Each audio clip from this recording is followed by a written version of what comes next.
Hello everyone, welcome back to my cooking vlogs. ಬುಧವಾರ ಸಂಜೆ ಒಂದು 7 ಗಂಟೆಯಿಂದ ನಾನು ವ್ಲಾಗ್ನ ಸ್ಟಾರ್ಟ್ ಮಾಡಿದ್ದೀನಿ. 6:30 to 9 ಯೂಶ್ವಲಿ ನಾನು ಸಂಜೆ ಹೊತ್ತು ಅವನಿಗೆ ಓದಿಸೋವಂಥ ಟೈಮು. ಏಕೆಂದರೆ ಇವಾಗ ರಜಾ ಕೊಟ್ಟಿದ್ರಲ್ವ, ಅವಾಗೆಲ್ಲ ಮಳೆ ಬರ್ತಾ ಇದೆ ಜಾಸ್ತಿ ಅಂತ. ಸೊ ಸ್ಕೂಲು 1 hour ಸ್ವಲ್ಪ ಜಾಸ್ತಿನೇ ಮಾಡಿದ್ದಾರೆ. ಫಸ್ಟೆಲ್ಲ ಮನೆಗೆ 4:25ಗೆಲ್ಲ ಬರ್ತಾ ಇದ್ದ, ಇವಾಗ 5:20 ಆಗಿದೆ ಅವ್ನು ಬರೋದು. ಫಸ್ಟೆಲ್ಲ 6 ಗಂಟೆಗೆ ಕೂರಿಸ್ತಾ ಇದ್ದೆ 6 to 9, ಆದರೆ ಬರೋದೇ ಲೇಟು. ಪಾಪ ತಕ್ಷಣ ಕೂತ್ಕೊ ಅಂದರೆ ಅವನು ಸ್ವಲ್ಪ ಆಟ ಆಡಬೇಕು, ಫ್ರೆಶ್ ಅಪ್ ಆಗಬೇಕು, ಟಿ ವಿ ನೋಡಬೇಕು ಅಂತೆಲ್ಲ ಅಂತಿರ್ತಾನೆ. ಹಾಗಾಗಿ ಸ್ವಲ್ಪ ಲೇಟಾಗಿಯೇ ಕೂರಿಸ್ತೀನಿ ನಾನು. ಒಟ್ಟಿನಲ್ಲಿ 6:30 to 9ಗಿಂತ ಜಾಸ್ತಿ ಮಾಡಲ್ಲ, ಏಕೆಂದರೆ ತುಂಬ ಜಾಸ್ತಿ ಹೊತ್ತು ಓದಿಸ್ತಾ ಇದ್ರೂ ಆಕ್ಲಿಕ್ಕೆ ಸ್ಟಾರ್ಟ್ ಆಗಿಬಿಡುತ್ತೆ ಅವನಿಗೆ. ಓದಿದ್ದೂ ತಲೆಗೆ ಹೋಗೋದಿಲ್ಲ. ಹಾಗಾಗಿ ಆ ಟೈಮ್ನಲ್ಲಿ ಆದಷ್ಟು ಒಂದು 3 ಸಬ್ಜೆಕ್ಟ್ ಆದ್ರೂ ನಾನು ಕವರಪ್ ಮಾಡೋಕ್ಕೆ ಟ್ರೈ ಮಾಡ್ತೀನಿ. ಮಕ್ಕಳಿಗೆ ಹೇಗೆ ಅಂದರೆ, ನಾವು ಪಕ್ಕ ಕೂತಿದ್ರೆ ಮಾತ್ರ ನಮಗೂ ಗೊತ್ತಾಗುತ್ತೆ, ಹಾಗೆಯೇ ಅವರೂ ತುಂಬ ಇಂಟ್ರೆಸ್ಟಿಂದನೇ ಓದೋದು. ಇದನ್ನು ಓದಿರೋ ಬಂದು ಕ್ವಶನ್ ಕೇಳ್ತೀನಿ ಅಂತ ಅಲ್ಲಿ ಇಲ್ಲಿ ನಾವು ಎದ್ದು ಹೋಗ್ತೀವಿ ಅಂತ ಅಂದರೆ, ನಾವು ಓದಿರ್ತಾರೆ ಆದರೆ ನೀಟಾಗಿ ತಲೆಗೆ ಅರ್ಥ ಮಾಡಿಕೊಂಡು ಓದಿರೋದಿಲ್ಲ. ಬಂದು ಕ್ವಶನ್ ಕೇಳಿದ್ರೆ ಏನೂ ಹೇಳಕ್ಕೆ ಬರಲ್ಲ. ಅದೇ ನಾವು ಪಕ್ಕ ಕೂತ್ಕೊಂಡು ಓದಿಸಾದ್ಮೇಲೆ ಕ್ವಶನ್ ಕೇಳಿದ್ರೆ ಏನೇ ಹೇಳಿದ್ರೂ ಕ್ವಶನ್ ಕೇಳಿದ್ರೂ ನೀಟಾಗಿ ಆನ್ಸರ್ಸ್ ಹೇಳ್ತಾರೆ. ಓದಿಸಿದ್ದೆಲ್ಲ ಆದ ನಂತರ ನಾನು ಆನ್ಲೈನಿಂದ ಒಂದು ಪ್ಯಾನ್ ತಗೊಂಡಿದ್ದೆ. ಇದು ಈ ಮುಳುಬಾಗಿಲು ದೋಸೆ ಅಂತೆಲ್ಲ ಮಾಡ್ತಾರೆ ನೋಡಿ, ಅದಕ್ಕೆ, ಹಾಗೆ ನೀರು ದೋಸೆಗೆ, ಅದಕ್ಕೆಲ್ಲ ಈ ಪ್ಯಾನ್ ಚೆನ್ನಾಗಿರುತ್ತೆ. ಇದೂ ಬಂದು ಕಾಸ್ಟ್ ಐರನ್ದು. ನಾನು ನೀರು ದೋಸೆ, ರವೆ ದೋಸೆ ಎಲ್ಲ ಸ್ವಲ್ಪ ನಾನ್ ಸ್ಟಿಕ್ ಪ್ಯಾನ್ನ ಯೂಸ್ ಮಾಡ್ತಾಯಿದ್ದೆ. ಹೊಸದಲ್ವಾ, ಒಂದು ಸಲ ಸೀಸ್ನಿಂಗ್ ಮಾಡ್ಕೊಳ್ಳೋಣ ಅಂತ ಅಂದ್ಬಿಟ್ಟು ಓಪನ್ ಮಾಡ್ತಿದ್ದ ಹಾಗೆ ಸ್ವಲ್ಪ ಎಣ್ಣೆ ಎಲ್ಲ ಸ್ಪ್ರೆಡ್ ಮಾಡಿ ನೀಟಾಗಿ ಒಂದು 20 minutes ಲೋ ಫ್ಲೇಮ್ನಲ್ಲಿ ಬಿಸಿಗಿಟ್ಟು ಇದು ತಣ್ಣಗೆ ಮಾಡ್ಕೊಂಡಿದ್ದೀನಿ. ಅದಾಗಿದ್ದದೇ ಒಂದು ಅರ್ಧ ಗಂಟೆ ಬಿಟ್ಬಿಡ್ಬೇಕು. ಪೂರ್ತಿ ತಣ್ಣಗಾದ ನಂತರ ಈ ಎಣ್ಣೆ ಅಂಶ ಎಲ್ಲ ಏನಿದೆಯಲ್ಲ ಅದನ್ನೆಲ್ಲ ಒಂದು ಸಲ ನೀಟಾಗಿ ಲಿಕ್ವಿಡ್ ಸೋಪ್ನಲ್ಲಿ ವಾಶ್ ಮಾಡಿಕೊಂಡು ಮತ್ತೆ ಇದನ್ನು ಬಿಸಿಗಿಟ್ಟು ಎಣ್ಣೆ ಹಚ್ಚಬೇಕು. ಇದು ಒಂದು 2 to 3 times ಆದರೂ ಈ ಪ್ರೊಸೀಜರ್ನ ರಿಪೀಟ್ ಮಾಡಬೇಕು. ಯಾವುದೇ ಐರನ್ ತವಾ ಆಗಲಿ, ಬಾಣಲಿ ಆಗಲಿ, ಪ್ಯಾನ್ ಆಗಲಿ, ಫ್ರೈ ಪ್ಯಾನ್ ಆಗಲಿ, ಏನೇ ತೊಗೊಂಡ್ರೂ ಸೇಮ್ ಪ್ರೊಸೀಜರ್ ಸೀಸ್ನಿಂಗ್ಗೆ. ನೋಡಿ, ಸ್ವಲ್ಪ ಅದು ನೀರಿನ ಅಂಶ ಎಲ್ಲ ಹೋಗ್ತಿದ್ದ ಹಾಗೇ ನಾವು ಪೂರ್ತಿ ತವಾಗೇ ಎಣ್ಣೆ ಹಚ್ಚಬೇಕಾಗುತ್ತೆ. ಹಿಂದಗಡೆಗೂ ಅಷ್ಟೇ, ಬ್ಯಾಕ್ ಸೈಡ್ ಏನಿದೆಯಲ್ಲ ಅದಕ್ಕೂ ಎಣ್ಣೆ ಹಚ್ಚಬೇಕು. ಇಲ್ಲಾಂದರೆ ತಳದಲ್ಲೆಲ್ಲ ನಾವು ತೊಳೆದು ಇಡ್ತಾ ಇದ್ದ ಹಾಗೇ ಸ್ವಲ್ಪ ತುಕ್ಕು ಹಿಡ್ದಂಗೆ ಆಗಿಬಿಡುತ್ತೆ. ಹಾಗಾಗಿ ಪೂರ್ತಿ ಪ್ಯಾನು ಸ್ವಲ್ಪ ಜಾಸ್ತಿ ಬೇಡ, ಸ್ವಲ್ಪ ಮಾತ್ರ, ಒಂದು 3ರಿಂದ 4 ಡ್ರಾಪ್ ಎಣ್ಣೆ ಹಚ್ಬಿಟ್ಟು ಅದರಲ್ಲೇ ಒಂದು ಟಿಶ್ಯೂನೋ ಅಥವಾ ಒಂದು ಕಾಟನ್ ಬಟ್ಟೆನೋ ತೊಗೊಂಡು ಪೂರ್ತಿ ಪ್ಯಾನ್ಗೆ ಈ ರೀತಿ ಸ್ಪ್ರೆಡ್ ಮಾಡಬೇಕು. ಬ್ಯಾಕ್ ಸೈಡ್ ಆಯಿತು. ಇವಾಗ ಮತ್ತೆ ಈ ಕಡೆ ಮೇಲೇನೂ ಸಹ ಎಣ್ಣೆನ ಸ್ಪ್ರೆಡ್ ಮಾಡ್ತಾಯಿದ್ದೀನಿ. ಎಣ್ಣೆನ ಸ್ಪ್ರೆಡ್ ಮಾಡಿ ನಾವು ನೀಟಾಗಿ ಬಿಸಿಗಿಟ್ಟಾಗ ಅದು ಎಣ್ಣೆ ಎಲ್ಲ ಹೀರ್ಕೊಳ್ಳುತ್ತೆ, ಸ್ವಲ್ಪ ಪ್ಯಾನ್ ಅಬ್ಸಾರ್ಬ್ ಮಾಡಿಕೊಂಡು ಅದು ನಾನ್ ಸ್ಟಿಕ್ ಥರ ಆ್ಯಕ್ಟ್ ಮಾಡುತ್ತೆ. ಆ ರೀತಿಯೇ ಪಳಗ್ಸೋದು ಅಂತ ಹೇಳ್ತೀವಿ ನೋಡಿ, ಸೀಸ್ನಿಂಗ್ ಮಾಡೋದು ಅಂತ, ಅದೇ ರೀತಿ ಮಾಡೋದು. ಇನ್ನು ಕೆಲವರು ನೀರಿನಲ್ಲಿ ಮುಳುಗಿಸಿಡೋದಾಗಲಿ ಅಥವಾ ಈರುಳ್ಳಿ ಹಾಕ್ಬಿಟ್ಟು ಫ್ರೈ ಮಾಡೋದಾಗಲಿ ಆ ರೀತಿ ಎಲ್ಲ ಮಾಡ್ತಾರೆ, ಅರಿಶಿನ ಎಲ್ಲ ಹಾಕ್ಬಿಟ್ಟು. ಸೊ ಇದು ಸಿಂಪಲ್ ಮೆಥಡ್, ಹಾಗಾಗಿ ನಾನು ತೋರಿಸ್ತಾ ಇದ್ದೀನಿ. ಹೊಸ ಪ್ಯಾನ್ ಏನಾದರೂ ಕಾಸ್ಟ್ ಐರನ್ ತೊಗೊಂಡಿದ್ದು ಹೇಗಪ್ಪ ಮಾಡೋದು ಅಂತ ಯೋಚನೆ ಮಾಡ್ತಾಯಿದ್ರೆ ಇದು ಬೆಸ್ಟ್ ಮೆಥಡ್ ಅಂತ. ನೋಡಿ, ಚೆನ್ನಾಗಿ ಒಂದು 20 minutes ಆದ ನಂತರ ಹೊಗೆ ಬರ್ತಾ ಇದೆ, ನೋಡ್ತಾ ಇದ್ದೀರಲ್ವಾ. ಹೊಗೆ ಬರ್ತಿದ್ದ ಹಾಗೇ ಮತ್ತೆ ಸೈಡಲ್ಲಿ ಹೋಗಿರುತ್ತೆ ಎಣ್ಣೆ ಎಲ್ಲ, ಮಧ್ಯದಲ್ಲೆಲ್ಲ ಹಾಕಿರ್ತೀವಲ್ವ, ಅವಾಗವಾಗ ಈ ರೀತಿ ನೀಟಾಗಿ ಇಡೀ ಪ್ಯಾನ್ಗೆಲ್ಲ ಸ್ಪ್ರೆಡ್ ಮಾಡ್ಕೋತಾ ಇರಬೇಕು. ಎಕ್ಸ್ಟ್ರಾ ಹಾಕಬೇಡಿ, ಅದೇ ಸೈಡ್ಗೆ ಹೋಗಿರುತ್ತೆ ನಾವು ಹಾಕಿರೋಂಥ ಎಣ್ಣೆನೇ. ಸ್ಪ್ರೆಡ್ ಮಾಡ್ಕೊಂಡು ನೀಟಾಗಿ ಈ ರೀತಿ ಹೊಗೆ ಬರಲಿಕ್ಕೆ ಸ್ಟಾರ್ಟ್ ಆಗ್ತಿದ್ದ ಹಾಗೇ ಸ್ಟವ್ನ ಆಫ್ ಮಾಡಿ ಬಿಟ್ಬಿಡಿ. ಇನ್ನು ಈ ಪ್ಯಾನ್ನ ಸೀಸ್ನಿಂಗ್ ಮಾಡಿದ್ಮೇಲೆ ನೀರು ದೋಸೆ ಮಾಡದೇ ಇದ್ದರೆ ಹೇಗೆ, ಹಾಗಾಗಿ ಹಿಂದಿನ ದಿನವೇ ನಾನು ನೀರು ದೋಸೆಗೂ ಸ್ವಲ್ಪ ಇಲ್ಲಿ ಅಕ್ಕಿ ನೆನೆಸ್ತಾ ಇದ್ದೀನಿ. ಸ್ವಲ್ಪ ಅಕ್ಕಿ ಜೊತೆ ಮೊಳಕೆ ಕಾಳನ್ನು ಸಹ ಸೇರಿಸ್ತಾ ಇದ್ದೀನಿ. ಬೆಳಗ್ಗೆ ಹೊತ್ತಿಗೆ ತಿಂಡಿಗೆ ಈ ರೀತಿ ಪ್ರೋಟೀನ್ ರಿಚ್ ಏನಾದರೂ ಕಾಳುಗಳನ್ನ ಹಾಕಿದ್ರೆ ಒಳ್ಳೆಯದು ಅಂತ ಅಂದ್ಬಿಟ್ಟು, ಬೇಡ ಅಂದರೆ ನಾರ್ಮಲಾಗಿ ಹಾಗೆ ಹಾಕ್ಕೋಬೋದು. ಈ ರೆಸಿಪಿ ಏನು ಕಂಪ್ಲೀಟಾಗಿ ನಾನು ತೋರಿಸ್ತಾ ಇಲ್ಲ. ಹಾಗೆ ಇಲ್ಲಿ ನೆಕ್ಸ್ಟ್ ಡೇ ಮಾರ್ನಿಂಗು ನೀರು ದೋಸೆಗೆ ಒಂದು ಮಸಾಲೆ ಗೊಜ್ಜನ್ನು ಸಹ ಮಾಡ್ತಾಯಿದ್ದೀನಿ. ಇದು ಯಾವ ರೀತಿ ಮಾಡೋದು ಅಂತ ನೋಡ್ಕೊಳ್ಳೋಣ. ಮಿಕ್ಸಿ ಜಾರ್ಗೆ ನಾನು ಹಸಿ ತೆಂಗಿನಕಾಯಿ, ಒಂದು ಅರ್ಧ ಈರುಳ್ಳಿ, ಕೊತ್ತಂಬರಿ ಸೊಪ್ಪನ್ನು ಹಾಕಿದ್ದೀನಿ, 1 ಸ್ಪೂನ್ ಹುರ್ಗಡ್ಲೆ, ಹಾಗೆ ಮಸಾಲೆ ಗೊಜ್ಜು ಅಂದ ತಕ್ಷಣ ಇದಕ್ಕೆ ಸ್ವಲ್ಪ ಚಕ್ಕೆ ಲವಂಗ ಸೇರಿಸ್ಬೇಕು. ಒಂದು 3 ಸ್ಪೂನ್ ಆಗೋಷ್ಟು ಸಾಂಬಾರು ಖಾರದ ಪುಡಿನ ಸೇರಿಸ್ತಾ ಇದ್ದೀನಿ. ಎಕ್ಸ್ಟ್ರಾ ಇದಕ್ಕೆ ಗಸಗಸೆ, ಗೋಡಂಬಿ ಎಲ್ಲ ಏನೂ ಹಾಕೋದು ಬೇಡ, ಈರುಳ್ಳಿ ಎಲ್ಲ ಹಾಕಿರ್ತೀವಲ್ವ ಅದೇ ಚೆನ್ನಾಗಿರುತ್ತೆ. ಒಂದು ಅರ್ಧ ಚಮಚ ಆಗೋಷ್ಟು ಶುಂಠಿ ಬೆಳ್ಳುಳ್ಳಿ ಪೇಸ್ಟನ್ನು ಹಾಕಿ ನುಣ್ಣದಾಗಿ ರುಬ್ಬಿಟ್ಕೊಳ್ಳಿ. ಇದನ್ನು ಡೈರೆಕ್ಟಾಗಿ ಕುಕ್ಕರ್ನಲ್ಲೇ ಮಾಡೋದು. ಹಾಗಾಗಿ ಕುಕ್ಕರ್ಗೆ ನಾನು ಒಂದು 3-4 ಟೇಬಲ್ ಸ್ಪೂನ್ ಆಗುವಷ್ಟು ಎಣ್ಣೆ ಹಾಕ್ತಾಯಿದ್ದೀನಿ. ಇದು ಸ್ಟೀಲ್ ಕುಕ್ಕರು 5 ಲೀಟರ್ಸ್ದು ಪ್ರೆಸ್ಟೀಜ್ ಕುಕ್ಕರ್ ಇದು. ಎಣ್ಣೆ ಬಿಸಿ ಆಗ್ತಾ ಇದ್ದ ಹಾಗೆಯೇ ಸಾಸಿವೆ, ಜೀರಿಗೆ, ಕಡಲೆಬೇಳೆ, ಉದ್ದಿನಬೇಳೆ, ಕರಿಬೇವು, ಒಂದೆರಡು ಒಣಮೆಣಸಿನ್ಕಾಯಿ, ಒಂದು ಅರ್ಧ ಈರುಳ್ಳಿನ ಸಣ್ಣ ಸಣ್ಣದಾಗಿ ಕಟ್ ಮಾಡಿ ಸೇರಿಸ್ತಾ ಇದ್ದೀನಿ. ಒಂದು ಈರುಳ್ಳಿನಲ್ಲಿ ಅರ್ಧ ಒಗ್ಗರಣೆಗೆ ಹಾಕ್ಕೋಬೇಕು, ಇನ್ನರ್ಧ ಮಸಾಲೆ ರುಬ್ಬೋದಕ್ಕೆ ಹಾಕ್ಕೋಬೇಕು. ಆ ರೀತಿ ಡಿವೈಡ್ ಮಾಡ್ಕೊಳ್ಳಿ. ಈರುಳ್ಳಿ ಸ್ವಲ್ಪ ಫ್ರೈ ಆಗ್ತಾ ಇದ್ದ ಹಾಗೆಯೇ ಇಲ್ಲಿ ಹಸಿ ಕಾಳಂದು ಗೊಜ್ಜು ಅಂತ ಹೇಳಿದ್ದೆ ಅಲ್ವಾ, ಇಲ್ಲಿ ಹಸಿ ಬೀನ್ಸ್ ಕಾಳು ತೊಗೊಂಡಿದ್ದೀನಿ. ಅದರೊಟ್ಟಿಗೆ ಪರ್ಪಲ್ ಕಲರ್ದು ಒಂದೇ ಒಂದು ಬದನೆಕಾಯಿ, ಹಾಗೆಯೇ ಒಂದು ಆಲೂಗೆಡ್ಡೆ ನೀಟಾಗಿ ಸಣ್ಣ ಸಣ್ಣದಾಗಿ ಕಟ್ ಮಾಡಿ ಮಿಕ್ಸ್ ಮಾಡಿಟ್ಕೊಂಡಿದ್ದೀನಿ. ಬರೀ ಹಸಿ ಕಾಳಿದ್ರೂ ಹಾಕ್ಕೋಬೋದು, ಆದರೆ ಯೂಶ್ವಲಿ ಆಲೂಗೆಡ್ಡೆ ಬದನೆಕಾಯಿ ಬೆಸ್ಟ್ ಇರುತ್ತೆ ಕಾಂಬಿನೇಷನ್. ಅದ್ರ ಜೊತೆಗೆ ಅದಾಗ್ತಿದ್ದ ಹಾಗೆ ಒಂದು ಹುಳಿ ಟೊಮೆಟೊ ಸೇರಿಸಿ ನೀಟಾಗಿ ಮಿಕ್ಸ್ ಮಾಡ್ತಾಯಿದ್ದೀನಿ. ಇಲ್ಲಿ ಹುಳಿ ಟೊಮೆಟೊ ಹಾಕಿರೋ ಕಾರಣ ನಾನು ಹುಣಸೆ ಹುಳಿನ ಸ್ಕಿಪ್ ಮಾಡಿದ್ದೀನಿ. ಬೇಕಿದ್ದರೆ ಹುಣಸೆ ಹುಳಿ ಹಾಕ್ಕೋಬೋದು. ಕಾಳುಗಳನ್ನೆಲ್ಲ ಒಂದು 2 ನಿಮಿಷ ಫ್ರೈ ಮಾಡ್ತಿದ್ದ ಹಾಗೆಯೇ ರುಬ್ಕೊಂಡಿದ್ದಂಥ ಮಸಾಲೆ ಪೇಸ್ಟನ್ನು ಹಾಕ್ಕೊಂಡು ನೀಟಾಗಿ ಒಂದು 2 ನಿಮಿಷ ಅದನ್ನು ಸಹ ಮಿಕ್ಸ್ ಮಾಡಿ ಮಿಕ್ಸಿ ಜಾರಿಗೆ ಒಂದು ಲೋಟ ನೀರನ್ನು ಹಾಕಿ ನಿಮಗೆ ಗೊಜ್ಜಿನ ಕನ್ಸಿಸ್ಟೆನ್ಸಿ ಎಷ್ಟು ಬೇಕೋ ಅಷ್ಟು ನೀರನ್ನು ಸೇರಿಸ್ಕೊಳ್ಳಿ. ಹುರುಗಡ್ಲೆ, ಈರುಳ್ಳಿ, ಕಾಯಿ ತುರಿ ಎಲ್ಲ ಹಾಕಿರೋದ್ರಿಂದ ಇದು ಒಂದು ವಿಸಲ್ ಕೊಟ್ಟು ಬೇಯಿಸಿದ್ದಾದ ನಂತರ ಗಟ್ಟಿ ಆಗುತ್ತೆ.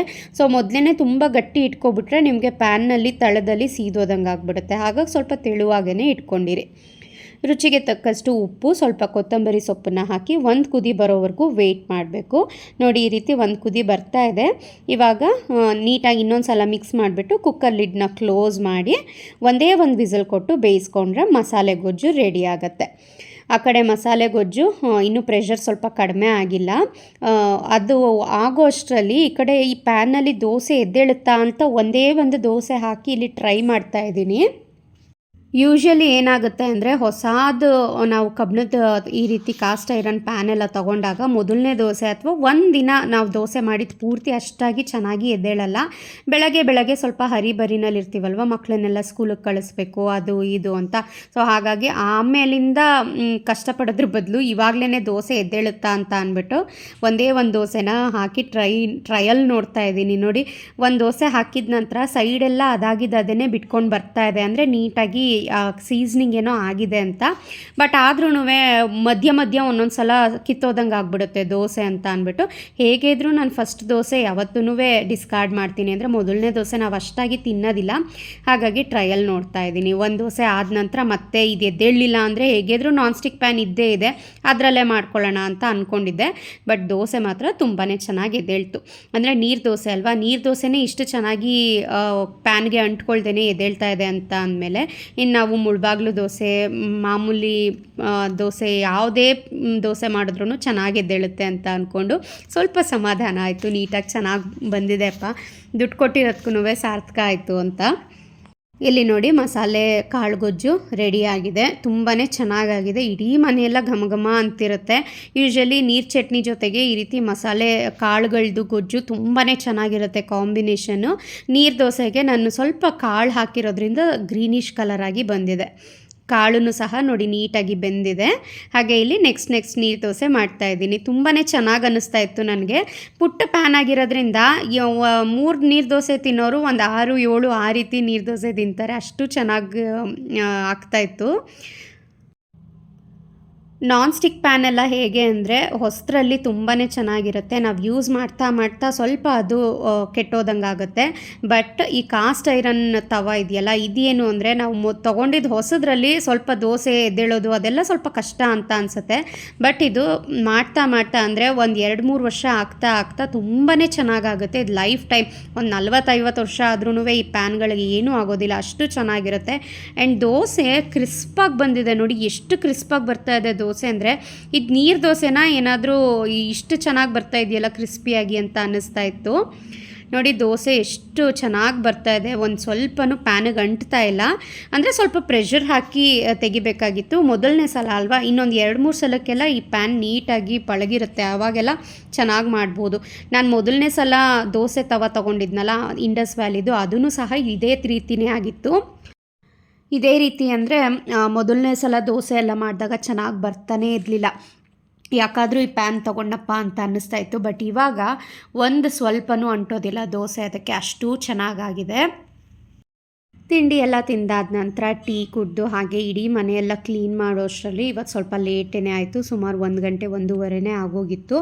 ಅಡುಗೆ ಬೆಳಗ್ಗೆ ಮಸಾಲೆ ಗೊಜ್ಜೆ ಮಾಡಿದ್ದೆ ಅಲ್ವಾ, ಅದಕ್ಕೆ ಒಂದು ಸ್ವಲ್ಪ ನೀರು ಹಾಕಿ ಮತ್ತೆ ಕುದಿಲಿಕ್ಕೆ ಇಟ್ಟಿದ್ದೀನಿ. ಅದೇ ಮಧ್ಯಾಹ್ನಕ್ಕೆ ಸಾಂಬಾರು ಥರನೂ ಆಗುತ್ತೆ, ಅದಕ್ಕೆ ಅನ್ನ ಮಾಡಿಕೊಂಡ್ರೆ ಆಯಿತು ಅಂತ. ಆ ಟೈಮ್ನಲ್ಲಿ ನಾನು ಸ್ವಲ್ಪ ಅಡುಗೆ ಮನೆಯೆಲ್ಲ ಕ್ಲೀನ್ ಮಾಡ್ಕೋತಾ ಇದ್ದೀನಿ. ಇನ್ನೇನು ಶ್ರಾವಣ ಬಂತು. ಶ್ರಾವಣ ಬರ್ತಿದ್ದ ಹಾಗೆ ಒಂದು ಕಡೆಯಿಂದ ಎಲ್ಲನೂ ಸಹ ಕ್ಲೀನ್ ಮಾಡ್ಕೊಂಡು ಬರಬೇಕಲ್ವ.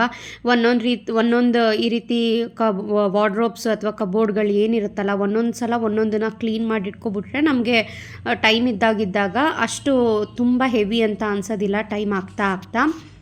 ಈ ಸೌಟ್ಗಳು ಸ್ಪೂನು ಎಲ್ಲ ಇಟ್ಟಿರೋವಂಥ ಜಾಗ ಇಲ್ಲೆಲ್ಲ ಸ್ವಲ್ಪ ಸಣ್ಣ ಸಣ್ಣ ಜಿರಳೆಗಳು ಅವಾಗವಾಗ ಜಾಸ್ತಿನೇ ಇರುತ್ತೆ.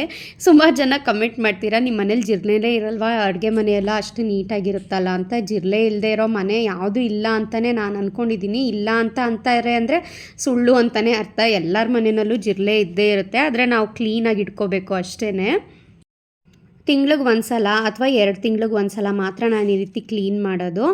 ಸ್ಪ್ರೇ ಮಾಡಿದ್ದೀನಲ್ವ, ಅದರಲ್ಲಿ ಏನು ಹಾಕಿದ್ದೀನಿ ಅಂದರೆ ಕಾಲು ಭಾಗ ಆಗೋಷ್ಟು ವಿನೆಗರ್ ಹಾಕಿದ್ದೀನಿ. ವಿನೆಗರ್ ಏನಕ್ಕೆ ಹಾಕಬೇಕು ಅಂದರೆ ಅದರಲ್ಲಿ ಸ್ವಲ್ಪ ಸ್ಟ್ರಾಂಗ್ ಸ್ಮೆಲ್ ಇರುತ್ತೆ. ಆ ಸ್ಮೆಲ್ಗೆ ಜಿರಳೆಗಳು ಅಷ್ಟಾಗಿ ಬರೋದಿಲ್ಲ. ಹಾಗಾಗಿ ಒಂದು ಕಾಲು ಭಾಗ ವಿನೆಗರ್ ಹಾಕಿದ್ದೀನಿ. ಇನ್ನು ಮಿಕ್ಕಿದ ಮುಕ್ಕಾಲು ಭಾಗ ಏನಿದೆ ಅದನ್ನು ನೀರು ಹಾಕ್ಬಿಟ್ಟು ವಿಮ್ ಲಿಕ್ವಿಡ್ ಬರುತ್ತೆ ನೋಡಿ, ಅಥವಾ ನೀವು ಯಾವುದಾದ್ರೂ ಡಿಶ್ ವಾಷರ್ ಲಿಕ್ವಿಡ್ ಯಾವುದನ್ನಾದರೂ ಹಾಕ್ಬಿಟ್ಟು ನೀಟಾಗಿ ಸ್ವಲ್ಪ ಲಿಕ್ವಿಡನ್ನು ಕಲಸಿ ಆ ಬಾಟ್ಲಿಗೆ ತುಂಬಿಟ್ಕೊಂಡಿದ್ದೀನಿ ನಾನು. ಅದನ್ನು ಈ ರೀತಿ ಕಬೋರ್ಡ್ಸಿಗೆಲ್ಲ ಸ್ಪ್ರೇ ಮಾಡ್ತೀನಿ. ಆ ವಿನೆಗರ್ ಸ್ಮೆಲ್ಲಿಂದನೇ ಅರ್ಧ ಏನೇ ಹುಳ ಏನೇ ಇದ್ರೂ ಸತ್ತೋಗುತ್ತೆ. ಅಕಸ್ಮಾತ್ ಸಾಯಲಿಲ್ಲ ಅಂದ್ರೂ ಹೊರಗಡೆ ಅಂದರೂ ಬರುತ್ತೆ ಆ ಸ್ಮೆಲ್ಲಿಗೆ. ಆ ಸ್ಟ್ರಾಂಗ್ ಸ್ಮೆಲ್ ತಡ್ಕೊಳಕ್ಕಾಗಲ್ಲ ಅಲ್ವಾ. ಸೊ ಹಾಗೆಯೇ ಇಲ್ಲಿ ಈ ಪ್ಯಾಂಟ್ರಿ ಯೂನಿಟ್ ಎಲ್ಲ ಏನಿದೆ ಸ್ವಲ್ಪ ಆರ್ಗನೈಸ್ ಮಾಡ್ಕೋತಾ ಇದ್ದೆ. ಅಂದರೆ ಇದೇ ಅಲ್ವಾ, ಒಂದು 6 ತಿಂಗಳಿಗೊಂದು ಸಲ, ವರ್ಷಕ್ಕೊಂದು ಸಲ ಅಲ್ಲಿದ್ದದನ್ನು ಈ ಕಡೆ ಇಡೋದು, ಈ ಕಡೆ ಇದ್ದದನ್ನು ಆ ಕಡೆ ಇಡೋದು, ಅದೇ ರೀತಿ ಆಗ್ತಾನೇ ಇರುತ್ತೆ. ಸೊ ಈ ಸಲನೂ ಅಷ್ಟೇ ಮೇಲ್ಗಡೆ ಇಟ್ಟಿದ್ದಂಥ ಸ್ವಲ್ಪ ದಿನಸಿ ಐಟಮ್ಸ್ನೆಲ್ಲ ಈ ಕಡೆ ಇಟ್ಕೊಳ್ಳೋಣ, ಈ ಮೇಲ್ಗಡೆ ನಾನು ಅಪರೂಪಕ್ಕೆ ಯೂಸ್ ಮಾಡೋ ಅಂಥದ್ದನ್ನೆಲ್ಲ ಇಲ್ಲಿ ಜೋಡಿಸಿಡೋಣ ಅಂಥೇಳಿ ಇಡ್ತಾ ಇದ್ದೀನಿ. ಅಪರೂಪಕ್ಕೆ ಅಂದರೆ ಸ್ಟೀಮರು, ರೈಸ್ ಕುಕ್ಕರು, ಹಾಗೆ ಇನ್ಸ್ಟಾಪಾಟು ಅದನ್ನೆಲ್ಲ ಮೇಲಿಡ್ತಾ ಇದ್ದೀನಿ. ಇದೆಲ್ಲ ಡೈಲಿ ಏನು ಯೂಸ್ ಮಾಡಲ್ಲ. ದಿನಸಿ ಐಟಮ್ಸ್ದು ಬಾಕ್ಸ್ಗಳೆಲ್ಲ ಆದರೆ ಡೈಲಿ ಯೂಸ್ ಮಾಡ್ತಾನೆ ಇರ್ತೀನಿ. ಪದೇ ಮೇಲ್ಗಡೆ ಹತ್ತಿ ನಾನು ತೆಗಿಯೋಕ್ಕಾಗಲ್ಲ ಅಂತ ಅಂದ್ಬಿಟ್ಟು ಸ್ವಲ್ಪ ಚೇಂಜ್ ಮಾಡ್ತಾ ಇದ್ದೀನಿ ಇಲ್ಲಿ. ಲಾಸ್ಟ್ ಟೈಮಲ್ಲೂ ಇದೇ ರೀತಿ ನಾನು ಪ್ಯಾಂಟ್ರಿ ಯೂನಿಟ್ನ ಓಪನ್ ಮಾಡಿದ್ದಾಗ ಅಲ್ಲಿ ಎಗ್ ಬಾಕ್ಸ್ನ ನೋಡಿ ಸುಮಾರು ಜನ ಕಮೆಂಟ್ ಹಾಕಿದ್ರಿ, ನೀವು ವೆಜ್ ಅಂತ ಅಂತೀರಾ, ಎಗ್ ಇಟ್ಕೊಂಡಿದ್ದೀರಾ ಅಂತ. ಆದರೆ ಮುಂಚಿಂದನೂ ನನ್ನ ವ್ಲಾಗ್ಸ್ನೆಲ್ಲ ಯಾರು ನೋಡ್ತಾರೆ ಅವ್ರಿಗೆ ಗೊತ್ತಿರುತ್ತೆ ನನ್ನ ಹಸ್ಬೆಂಡ್ ಹಾಗೆ ನನ್ನ ಮಗನಿಗೆ ಎಗ್ ಹಾಗೆಯೇ ನಾನ್ ವೆಜ್ ಎಲ್ಲ ತಿಂದು ಅಭ್ಯಾಸ ಇದೆ ಅಂತ. ಅವ್ರಿಗೋಸ್ಕರ ನಾನು ಎಗ್ ಇಟ್ಟಿರ್ತೀನಿ. ಆ್ಯಂಡ್ ಹಿತೈಷ್ಗೆ ಎವ್ರಿ ಡೇ ಸ್ಕೂಲಿಂದ ಬರ್ತಿದ್ದ ಹಾಗೆಯೇ ಒಂದು ಬಾಯ್ಲ್ಡ್ ಎಗ್ ಅಥವಾ ಒಂದು ಆಮ್ಲೆಟ್ ನಾನು ಡೈಲಿ ಕೊಡ್ತೀನಿ. ಹಾಗಾಗಿ ಎಗ್ ಸ್ಟಾಕ್ ನಾನು ಇಟ್ಕೊಂಡೇ ಇರ್ತೀನಿ ಯಾವಾಗ್ಲೂ. ಸ್ಟವ್ವಿಂದ ಈ ಕಡೆ ರೈಟ್ ಸೈಡಿಗೆ ನಾನು ಮಿಕ್ಸಿ ಜಾರ್ನೆಲ್ಲ ಇಟ್ಕೊಂಡಿದ್ದೆ. ಆ ಮಿಕ್ಸಿ ಜಾರ್ನೆಲ್ಲ ತೆಗೆದುಬಿಟ್ಟು ಅಲ್ಲಿ ಪ್ಯಾಂಟ್ರಿ ಯೂನಿಟ್ನಲ್ಲಿ ನಾನು ದಿನಸಿ ಐಟಮ್ಸ್ನೆಲ್ಲ ಬಾಕ್ಸಸ್ನ ಜೋಡಿಸಿಟ್ಕೊಂಡಿದ್ದೆ ಅಲ್ವಾ, ಅದನ್ನು ಈ ಕಡೆ ಇಡ್ತಾ ಇದ್ದೀನಿ. ಒಂದೊಂದು ಕಬೋರ್ಡ್ ಓಪನ್ ಮಾಡ್ತಿದ್ದಾಗೂ ಇದಿಲ್ಲಿಟ್ರೆ ಚೆನ್ನಾಗಿರುತ್ತೆ, ಅದಿಲ್ಲಿಟ್ರೆ ಚೆನ್ನಾಗಿರುತ್ತೆ ಅಂತ ಅನಿಸ್ತಾ ಇರುತ್ತೆ ನೋಡಿ. ಮತ್ತೆ ಇದು 2 ಸಲ ಚೇಂಜ್ ಮಾಡಿದೆ ಇದನ್ನು. ಸೊ ಇಲ್ಲಿ ಬಂದು ನಾನು ಮಿಕ್ಸಿ ಜಾರ್ಸ್ನ ಸ್ಟೋರ್ ಮಾಡಿ ಇಟ್ಕೊಂಡೆ. ಅಡುಗೆ ಮನೆ ಕಬೋರ್ಡ್ಗಳಲ್ಲಿ ನೀರಿನಂಶ ಇದ್ದಷ್ಟು ಜಿರಳೆಗಳು ಜಾಸ್ತಿ ಆಗುತ್ತೆ. ಸೊ ಆದಷ್ಟು ನೀವು ಏನೇ ಸ್ಪ್ರೇ ಮಾಡಿ ಅಥವಾ ಯಾವುದಾದ್ರೂ ನೀರಿನಂಶ ಏನಾದರೂ ಇತ್ತು ಅಂದರೆ ಸ್ವಲ್ಪ ಡ್ರೈ ಮಾಡಿಬಿಟ್ಟೇ ಇಡಿ. ಆವಾಗ ಅಡುಗೆ ಮನೆಗಳಲ್ಲಿ ಜಿರಳೆ ಅನ್ನೋದು ಕಡಿಮೆ ಆಗುತ್ತೆ. ಇದೆಲ್ಲ ಪೂರ್ತಿ ಡ್ರೈ ಆದ ನಂತರ ನಾನು ಇಲ್ಲಿ ಜೋಡಿಸಿಡ್ತಾ ಇದ್ದೀನಿ ಮತ್ತೆ ಅದೇ ಜಾಗಕ್ಕೆ. ಅಷ್ಟರಲ್ಲಿ ಪ್ರದೀಪ್ ಸಹ ಮಧ್ಯಾಹ್ನ ಲಂಚಿಗೆ ಬಂದಿದ್ದರು. ಅವರಿಲ್ಲಿ ಅವ್ರ ಪಾಡಗವರು ಅಡುಗೆ ಅಂದರೆ ಲಂಚ್ ಸರ್ವ್ ಮಾಡ್ಕೊಂಡು ಹೋಗ್ತಾ ಇದ್ದಾರೆ. ಸೊ ನೋಡಿ ಎಲ್ಲ ಕಂಪ್ಲೀಟ್ ಆಯಿತು. ಇನ್ನೂ ಅರ್ಧಂಬರ್ಧ ಬಾಕಿ ಇದೆ ಅಡುಗೆ ಮನೆ ಆರ್ಗನೈಸ್ ಮಾಡೋದು. ಪೂರ್ತಿ ಆದ ನಂತರ ಒಂದು ಸಲ ಕಿಚನ್ ಟೂರ್ ಮಾಡೋಣ ಅಂತ ಅಂದ್ಕೊಂಡಿದ್ದೀನಿ.